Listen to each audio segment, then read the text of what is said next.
Ibu, bapak, saudara-saudara rahimakumullah yang kami hormati, kami muliakan, para alim, para ulama, tokoh-tokoh masyarakat, Badan Kemakmuran Masjid Alimin, Kota Medan, Provinsi Sumatera Utara. Dan yang kami cintai, kami banggakan, Ma'asyiral muslimin wal muslimat rahimakumullah. Bersyukur kita kehadiran Allah Subhanahu wa taala.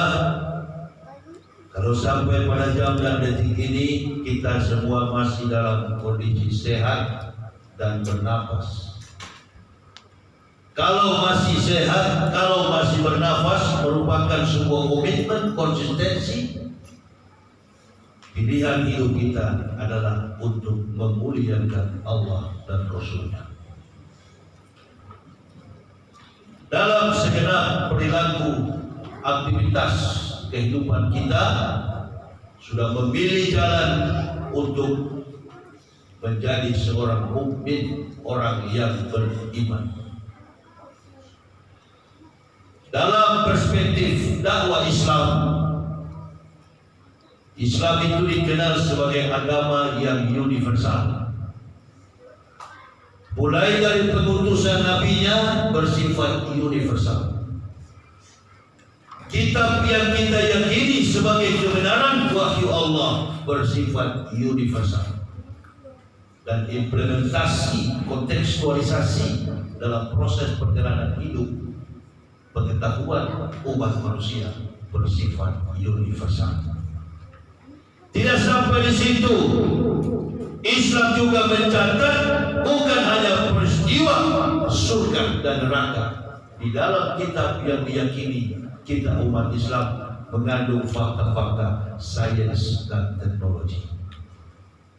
Ini menunjukkan sebagai conclusion, sebagai kesimpulannya, Islam itu agama yang kontekstual. Islam agama yang mengandung pengetahuan.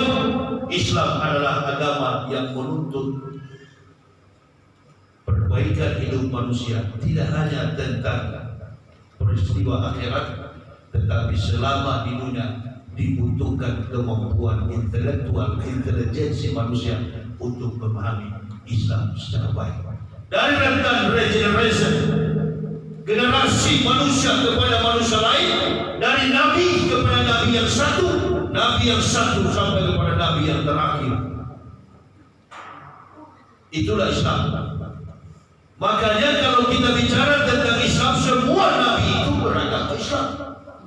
Dan orang yang beriman kepada Allah, kepada Rabbul Alamin Jalla Jalaluhu, pencipta langit dan bumi, adalah orang yang disebut Islam. Jadi Islam bukan agama yang baru, Islam agama yang sudah ada sejak manusia itu sujud menyembah kepada Allah. Jadi Nabi Muhammad itu adalah Nabi yang menyempurnakan Islam itu. Saya mempersempit pemaknaan kita dalam sebuah konklusi materinya. Kesimpulan pembahasan kita dalam setiap kajian keilmuan kita harus memiliki kompetensi. Kalau ustaz-ustaz lain datang di sini, mereka kompetensinya beraneka ragam. Ada yang bicara soal hadis, ada yang bicara soal tafsir sebagai mufassir, ada juga yang berbicara tentang syar'i dalam hukum-hukum ibadah. Artinya, ada yang bicara tentang umrah, ada yang bicara tentang haji. Giliran saya yang datang, saya tidak bicara soal itu karena saya bukan ahli ilmu. Saya hanyalah makhluk diberi petunjuk oleh Allah untuk masuk Islam. Datang kepada Islam memerlukan pengetahuan yang tinggi, baru sampai kepada Islam. Alhamdulillah, begitu lahir nenek moyang kita, keturunan kita, atau atu kita memang sudah beragama. Itu dia. Tapi kalau seandainya saya balik ibu bapak seperti kami kondisinya beragama kafir dulu, boleh nggak masuk Islam? Wallahu a'lam bishawab.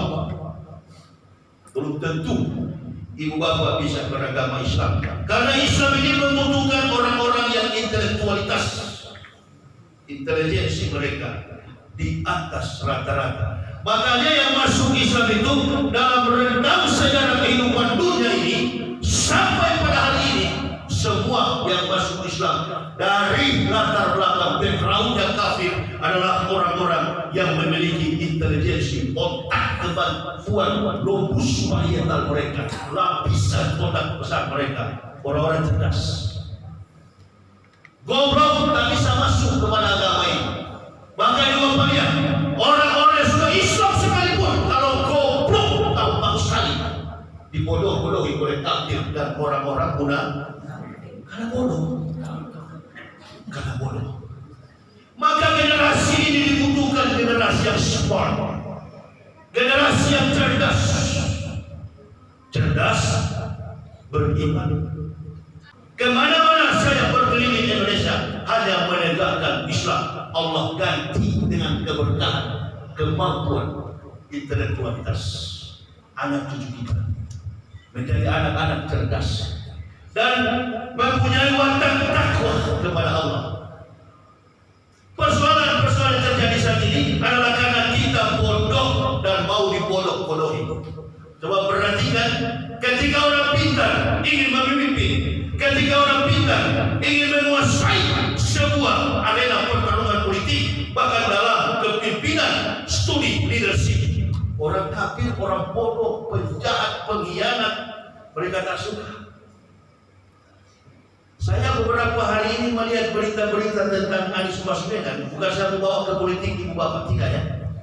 Tapi ini contoh orang Islam yang pintar, orang Islam cerdas, uswah hasanah, ada teladan, ada karakter, ada kepribadian yang sempurna pada diri Anies Baswedan, sama dengan kepribadian Nabi kita Muhammad sallallahu alaihi wasallam.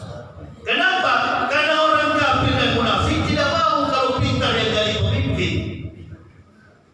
Kalau pintar yang jadi pemimpin, insya Allah umat Islam ini selamat dunia akhirat. Kata Nabi SAW, dua yang aku tinggalkan kepada kalian. Kalau kalian berpegang pada dua hal ini, kamu akan selamat dunia dan akhirat. Apa itu? Quran dan Sunnah. Itu ibu bapak. Quran dan Sunnah bukan berarti hafal 30 juz, bukan hanya hafal 30 juz. Alhamdulillah kalau antum bisa hafal 30 juz, berarti itu adalah nikmat yang Allah berikan melalui muslim yang lain. Antum hafal ribuan hadis, alhamdulillah. Tapi yang paling diinginkan oleh Allah, bagaimana mengimplementasikan, merealisasikan apa yang tertulis dalam Quran dan disampaikan oleh Nabi SAW dalam pembentukan karakter yang namanya sunnah hadis Nabi SAW. Itu. Begitu beliau mau mencalonkan diri jadi kandidat presiden, Masya Allah, subhanallah, walhamdulillah, wa la ilaha illallah. Itu fitnah luar biasa, hujatan luar biasa. Kita mencari pemimpin saat ini bukan mencari kesempatan untuk mendekat kepada pemimpin, tapi kita semua ingin berubah. Betul apa betul? Hampir 1 dekade, hampir 10 tahun, jujur saja, mulai awal rezim ini memerintah sampai hari ini, negara kita dirundung dengan penderitaan yang luar biasa. Sementara mereka di atas cuma senyum-senyum tertawa, dia tidak merasakan bagaimana ketimpangan yang terjadi di masyarakat. Bidakwatil fuqara'i, doa orang-orang miskin. Bangsa ini dikejar dengan masalah min musibatin, azab dan musibah sedang melanda negara. Pendawa harus paham betul konteks perjalanan dalam konteks teologis, konteks perjalanan negara dalam konteks politik, konteks perjalanan negara dalam konteks bahasa dan budaya, setiap pemain politik yang ada di negara. Ulama, ustaz, mubaligh harus memiliki kemampuan melihat cakrawala umat berpolitik, tapi tak usah jadi politikus. Boleh menguasai politik, tapi tidak menjadi politikus. Sudah ada contohnya, Pak Ma'ruf Amin. Wapres dari seorang wapres, kemudian dari seorang ulama, kemudian menjadi wapres. Nabi Shallallahu Alaihi Wasallam istatun yakulu naro bisitati. Ada 6 golongan yang masuk neraka karena 6 perkara. Yang pertama, al-umarah bil jumuri, penguasa yang sewenang-wenang. Ini dia, penguasa yang sewenang-wenang. Kau macam-macam, kau kritisi kami, kau singgung kami, tangkap, penjara. Sewenang-wenang. Bensin saya boleh naiki, pertalite saya boleh naiki, solar saya boleh turunin, solar boleh saya naiki, semua konsumsi publik dinaik-naiki sesuka hati. Awas, awas dan awas. Hari ini kau berjaya, hari ini kau mengusungkan dana, besok kau akan habis dengan sendirinya. Umur saja habis, apalagi jawab. Wa an mali min aina iktasabahu wa fima anfaq. Itu kata Nabi SAW. Hartamu dari mana kau dapat? Untuk apa you? Anfaq, infaq, belanjakan. Anfaq. Dari mana kau dapat? Untuk apa engkau belanjakan? Ini dia. Contoh sudah begini banyak, tapi kayaknya memang kepala batu. Khotamallahu ala qulubihim wa ala sam'ihim wa ala absarihim gisyawatul wallahu azabun azim. Memang kepala batu atas kepala batu. Ini dia. Sudah dikasih peringatan, sudah dikasih ujian. Allahu Akbar. Yang terakhir, tragedi kemanusiaan. Dari ratusan orang sampai kepada polisi bunuh polisi di rumah polisi, sampai sekarang silatnya belum selesai, Piala Dunia belum kalah. Ini semua rentetan sejarah yang Allah berikan bagi bangsa ini. Buka mata kalian, umat Islam, kalian akan memimpin Indonesia. Ada lihat tayangan Jokowi dialog dengan Karni Ilyas. Sepintas saya lihat, saya nonton Karni Ilyas berdialog dengan Presiden kita Joko Widodo. Pertanyaan terkait dengan pertemuan G20, G20 yang membahas tentang kemelut yang akan dihadapi dunia di tahun 2023. Tahun 2023 adalah tahun yang penuh dengan kegelapan, kemelut besar akan terjadi. Negara-negara sudah mempersiapkan diri, pasang kuda-kuda. Sementara Indonesia ini jangan ibu bapak ragukan. Kalau ekonomi kita ambruk saat ini, mohon maaf, dalam satu malam ekonomi Indonesia ini bisa bangun kembali, bangkit kembali. Inilah yang menghina bobokan pemimpin-pemimpin kita. Artinya bahwa pemimpin kita ini anggaplah pemimpin kita ini digambarkan sebagai siklus kehidupan rumah tangga yang orang tuanya punya harta, punya peninggalan yang tidak akan habis 7 turunan. Indonesia, negara yang kaya akan sumber daya alam di dunia adalah Indonesia. Tapi negara terkaya di dunia hanya 3. Yang pertama Qatar, dan kemudian Luxembourg, dan yang ketiga Singapura. Ini negara kaya, tapi yang terkaya di dunia dalam kompetensi sumber daya manusia, sumber daya alam, bukan sumber daya manusia, sumber daya alam Indonesia, bukan Amerika. Berarti kita ini bangsa yang memang betul-betul diberkahi. Tapi persoalannya, siapa kira-kira yang bisa memimpin untuk ke depan bangsa ini? Allah. Dicari orang-orang yang memang punya kompetensi, cerdas secara akal, hatinya penuh dengan kesabaran, hatinya penuh dengan keikhlasan untuk bertakwa kepada Allah. Sampai hari ini sulit mencari orang Islam yang bertakwa. Beriman banyak, potensi kita di depan sana banyak, tapi mencari pemimpin yang bertakwa di negara kita, wallahu a'lam bishawab. Wal arabu bita'assubi, orang Badui yang fanatis kesukuan. Nah, ini masih kuat di Indonesia. Ini masih kuat. Sehingga perdebatan dialog di antara mereka saya lihat di televisi, kalau bukan suku A, suku B, suku C, jangan pernah mimpi Anda akan menjadi seorang pemimpin.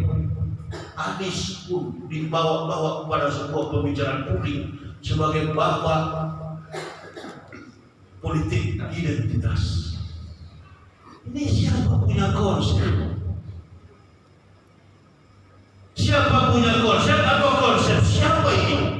Politik identitas. Ya dari dulu identitas kita adalah Islam. Beda saya berubah. Saya dari kafir kemudian jadi Muslim. Dulunya Kristen sekarang Islam.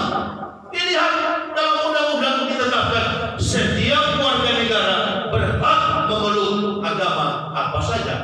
Itu dia. Dalam intuisi, dalam feeling, dalam keyakinan, dalam kompetensi, penelitian, secara akademik, secara ilmiah. Bukan orang Islam yang Islamkan kami. Allahu Akbar. Kalau dalam persoalan etika, kalau masuk Islam hanya melihat sikap dan karakter umat Islam, sampai hari ini saya tak akan bakal masuk Islam. Kenapa? Karena yang banyak melakukan pelanggaran pidana adalah orang Islam. Bukan itu yang kami lalui. Bukan itu yang kami nilai. Yang kami nilai Islam agama yang sempurna, Islam ajarannya benar, Al-Quran itu suci dan tak mampu diselewengkan oleh otak dan tangan kotor manusia. Ini Islam.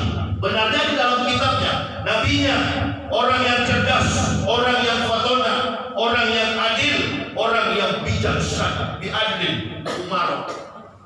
Dituntut pemerintah yang adil. Keadilan sosial bagi seluruh rakyat. Nggak adil sekarang ini, nggak adil.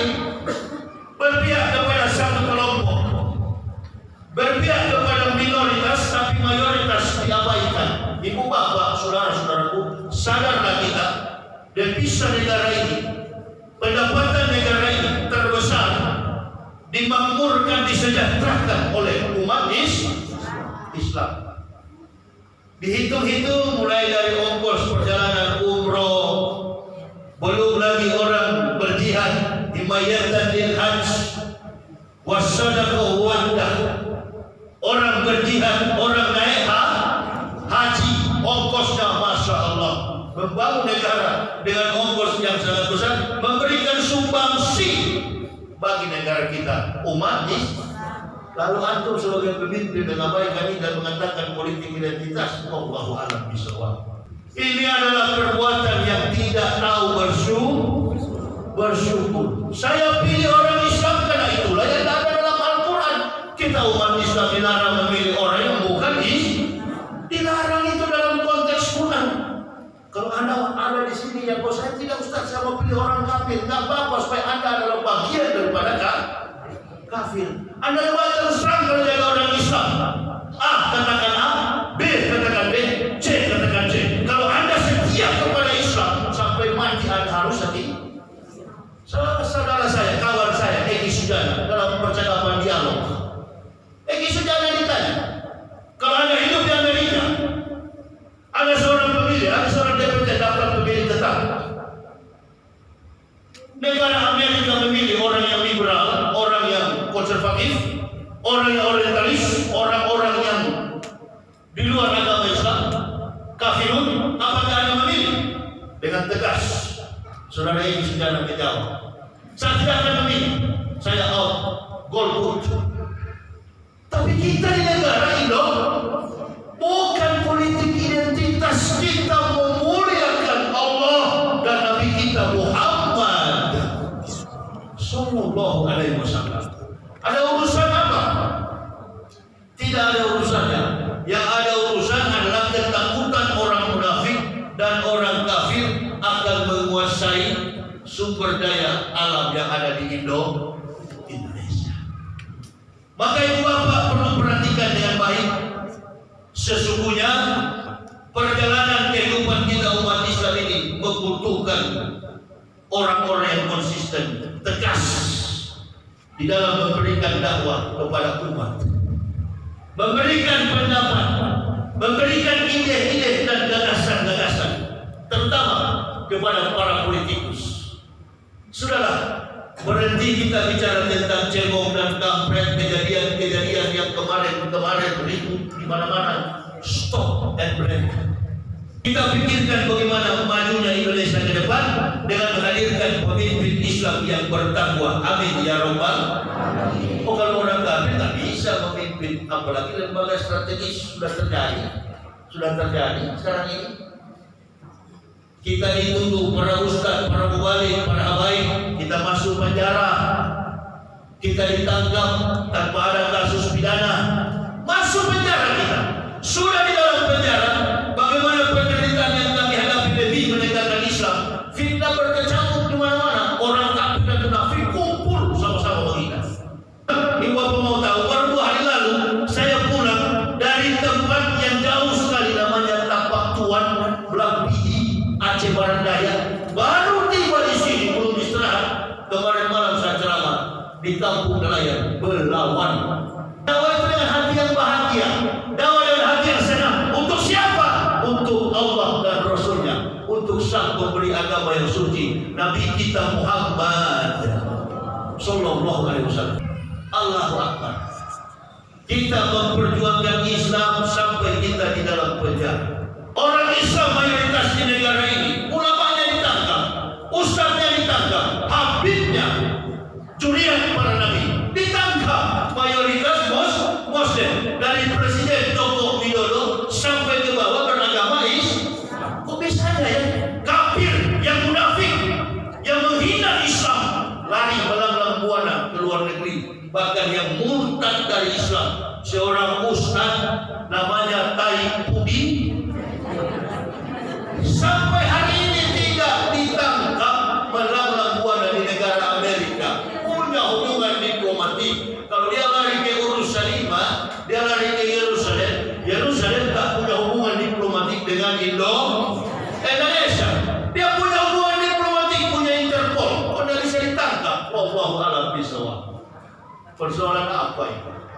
Ketidakadilan bagi seluruh rakyat Indonesia. Makanya persoalan bangsa ini akan berakhir ketika datangnya pemimpin yang baru. Amin ya Allah ya Rabbal.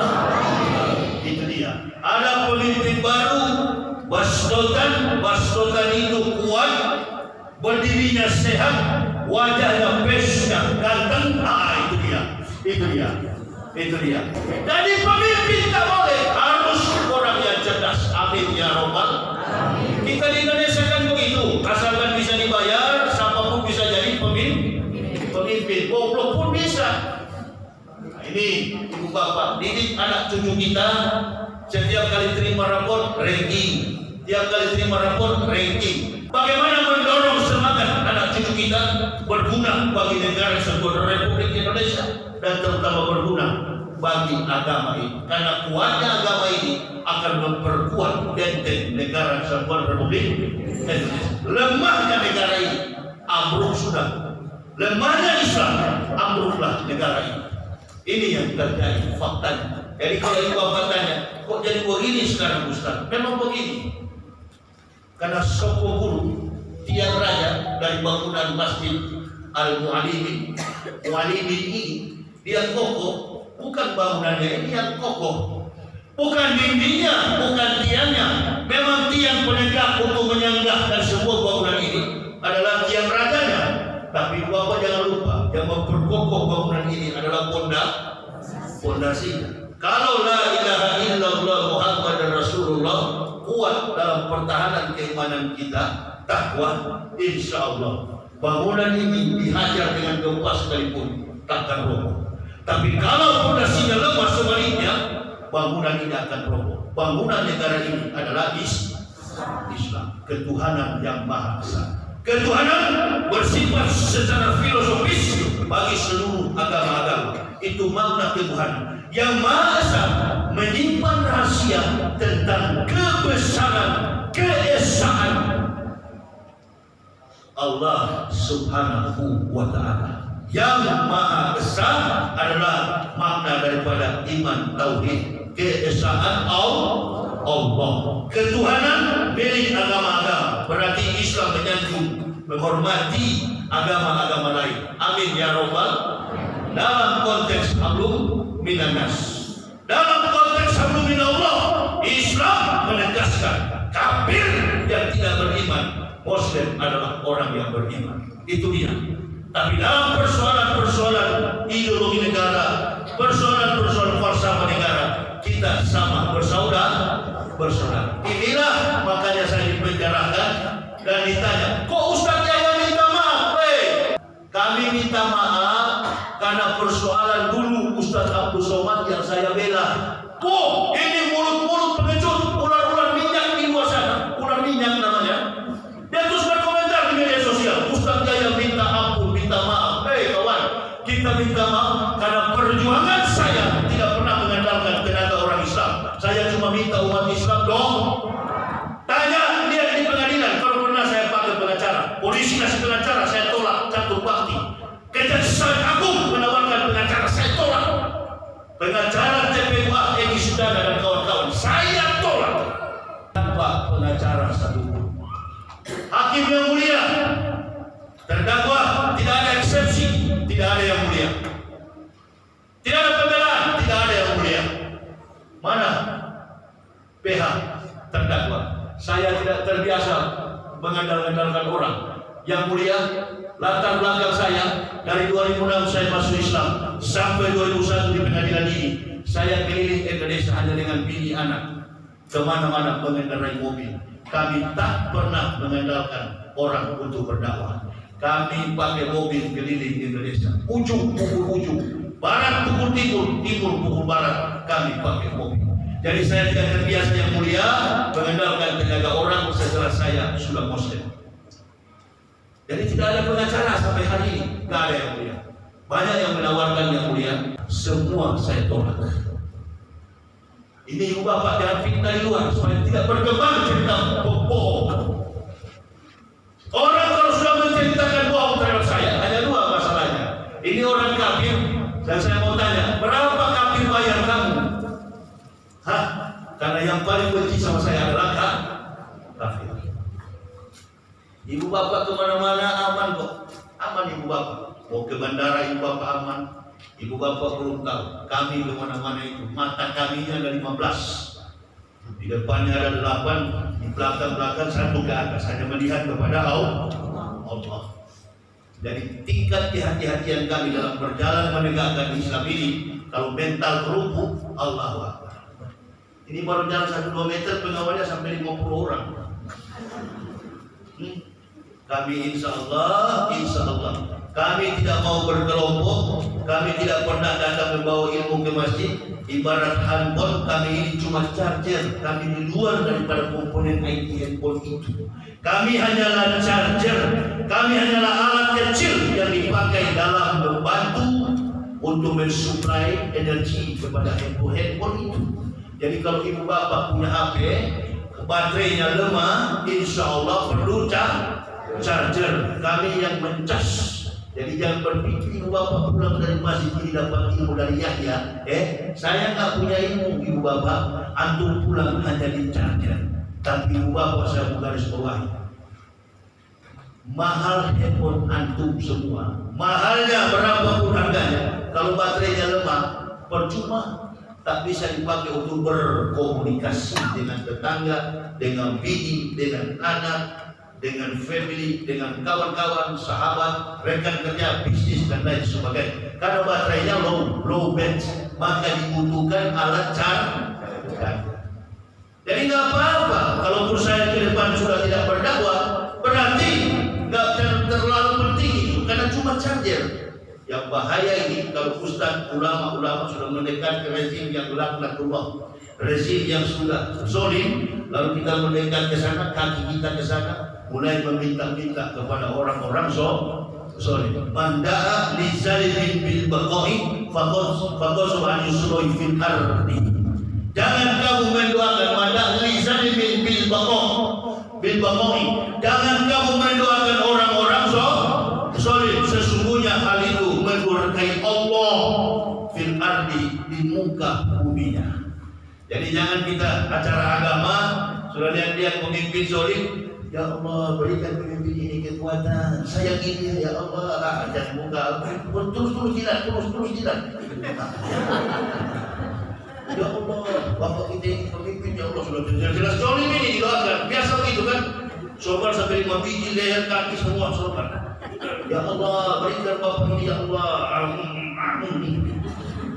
Sampai ulama pun begitu, ikut-ikutan. Al ulamaul qabilun, ulama yang lalai. Yang kedua, wal fuqaraul mudahinun, orang miskin yang sombong. Sudah miskin sombong lagi. Yang ketiga, wal mutasawwifunal jahilun, orang sufi yang bodoh. Sufi yang bodoh ini nih kelompok-kelompok yang suka bidah-bidahkan orang-orang Islam. Ini kelompok Wahabi, Salafi Wahabi. Jenggot jadi ukuran, kaki celana jadi ukuran, semua salah. Di Pekanbaru ada itu. NU dollar, Muhammadiyah dollar, Jamaah Tabaliyah dollar, Jamaah Tabaliyah itu Jamaah Tabligh. Bahkan Ustaz Abdul Somad pun dianggap bodoh. Ini Salafi Wahabi punya jurus ini. Jadi itu bukan dakwah Islam, mengacaukan Islam. Ibu bapak, saya kalau masuk ke masjid tidak berani saya mau jadi imam itu, apalagi imam sholat subuh. Indonesia ini ada karakter subuh itu kunut, ada yang tidak kunut. Kalau saya baca kunut, orang tidak kunut marah. Tapi kalau saya tidak kunut, orang yang kunut pasti curiga. Berarti saya mengacaukan ukhuwah Islam. Sementara kita dibutuhkan untuk bersatu dalam ukhuwah Islamiyah demi memperkokoh benteng tauhid Islamiyah. Itu yang penting, itu berdakwah. Tidak usah cari ini demi kebesaran agama kita. Agama kita tak dibawa ke pasar. Ya, tidak boleh begitu. Bawalah mereka kepada Nabi, kepada Allah, untuk taat kepada imam masing-masing. Saya berangkat ke Masjid Mu'alimin ini mengharapkan jamaah taat kepada imam yang ada di masjid ini. Bukan taat kepada saya akan berangkat pulang. Saya memberikan sedikit charger untuk supaya handphone kita itu selalu ada isi baterai. Jadi saya hanyalah motivator. Saya hanyalah orang yang diberi petunjuk atau muhtadi al-muhtadi. Ibu bapak, saudara-saudara rahimahumullah. Sama dengan di Islam ini kan? Kita sampaikan tentang pemerintah. Kita tidak memprotes kinerja pemerintah, etos pemerintah. Yang kita kritisi adalah kezaliman terlalu lebar di masyarakat. Kebetulan masyarakat ini mayoritas adalah Muslim.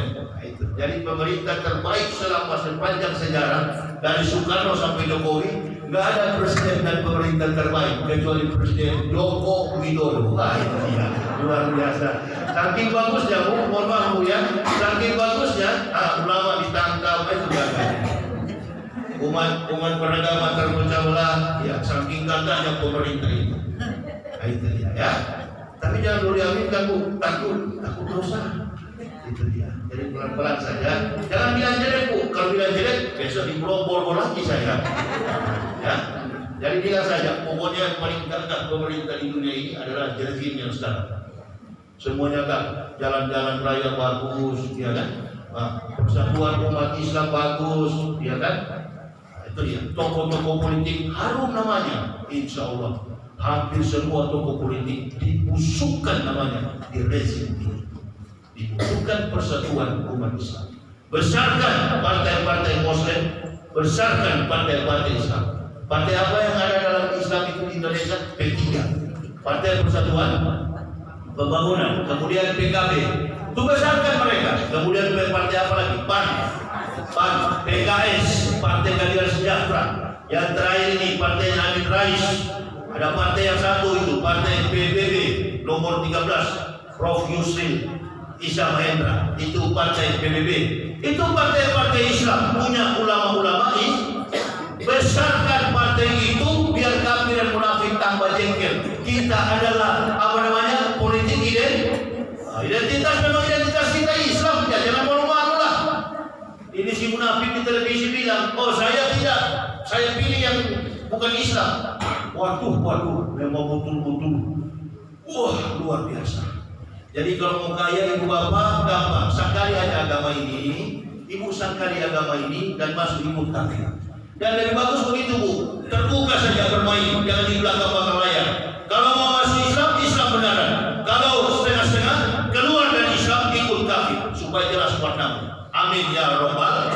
Supaya warnamu jelas. Kalau setengah-setengah, kalau Islam, kalau kafir, kafir. Begitu, bagi prinsip jadi manusia. Jadi ibu bapak, ini aja yang bisa saya sampaikan. Jadi doakan saya ibu bapak supaya kami sekeluarga sehat dalam lindungan Allah Subhanahu wa taala. Jadi saya kira nanti kita jumpa di lain waktu, mudah-mudahan ada nilai waktu yang lebih baik. Dan ibu bapak, mohon maaf, Ustaz Yahya Waloni benar. Perjuangan kami sekeluarga untuk Islam, bukan untuk organisasi Islam. You pakai kunut silakan kunut, you tak pakai kunut silakan tak pakai kunut. Kami menegakkan Islam ini bukan organisasi Islam. Doakan kami Bapak agar kami tetap sehat dalam mendakwakan Islam ini. Jadi saya kira itu yang bisa kami sampaikan. Mudah-mudahan dapat mendorong memotivasi keimanan kita. Doakan di akhir nanti 2024 ada pelantikan presiden baru, presiden yang nanti akan menjawab, memberikan kontribusi besar bagi kemajuan negara Indonesia menjadi negara Baldatun Thayyibatun wa Rabbul Ghafur.